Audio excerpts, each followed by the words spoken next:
ভারতকেও চিন্তা করতে হবে, পার্শ্ববর্তী দেশ বাংলাদেশ বন্ধু দেশ, যে এটা দীর্ঘদিনের একটা ট্রেন্ড ছিল। এই ব্যাপারে আমরা খুব সজাগ এবং সতর্ক আছি।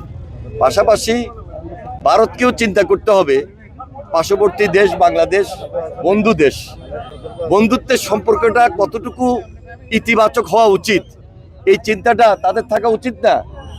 তা আমরা আশা করছি আপনার প্রশ্নের উত্তরে যে ভারত এই ব্যাপারে সর্বোচ্চ সজাগ থাকবেন এবং বন্ধুপ্রতিম দেশ বাংলাদেশের সঙ্গে একটা ভালো সম্পর্ক বজায় রাখবেন।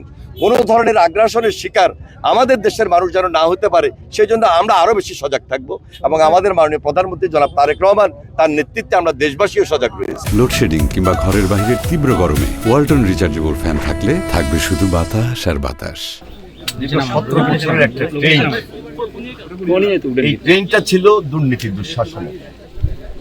জনগণ আমাদেরকে নির্বাচিত করেছে, আমরা দায়িত্ব নিয়ে আজকে দেশ পরিচালনা করছি। এবং এই কথাটুকু আমি বলবো না যে জিরো টলারেন্সে চলে যাব এই মুহূর্তে, কিন্তু দুর্নীতির বিরুদ্ধে আমাদের প্রতিরোধ এবং এটা আমাদের চ্যালেঞ্জ।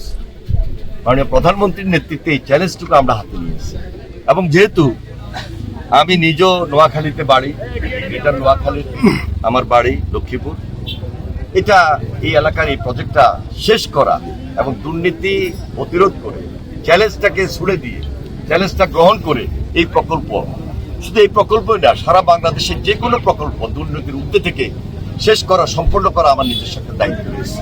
ওই দায়িত্বটুকু পরিচালনা করছি খুব সতর্কতা, সজাগ আছে।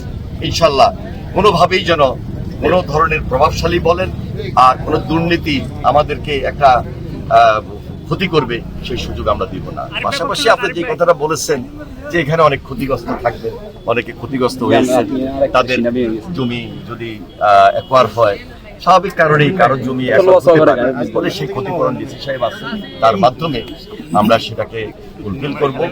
এই পর্যায়ে আমাদের যে প্রকল্প প্রথম পর্যায়ে এখানে জমির কোনো অধিগ্রহণ নাই।